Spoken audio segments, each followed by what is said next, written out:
Créé sous le régime du président Mathieu Kérékou et redynamisé sous le régime du président Boni Yayi, le Fonds des arts et de la culture n'existe plus.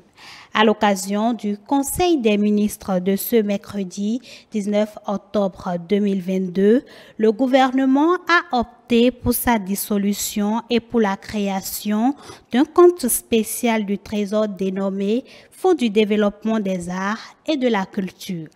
Objectif, mettre en place un mécanisme de financement et de la culture et des arts plus efficace et plus performant. C'est le secrétaire général adjoint et porte-parole du gouvernement qui nous en donne les précisions. Au chapitre des mesures normatives, création du Fonds de développement des arts et de la culture. L'action du gouvernement dans le sous-secteur culture vise l'émergence d'une véritable économie culturelle dans notre pays, source de richesse et d'emploi.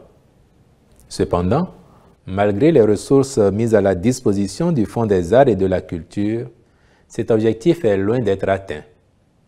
Pour remédier à ces contre-performances, il convient de mettre en place un mécanisme de financement de la culture et des arts plus souple et plus efficace. C'est ce qui motive la création du compte spécial du Trésor dénommé Fonds de développement des arts et de la culture, en remplacement du Fonds des arts et de la culture qui est dissous.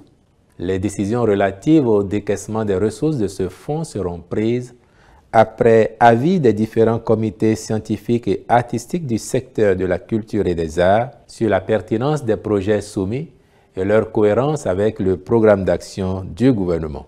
Ont été par ailleurs adoptés, au titre de ces mesures normatives, les décrets portant approbation des statuts modifiés de la Société béninoise de production d'électricité, approbation des statuts modifiés du port autonome de Cotonou et nomination des membres de son conseil d'administration, puis nomination des membres du conseil d'administration de l'Agence béninoise de sécurité sanitaire des aliments.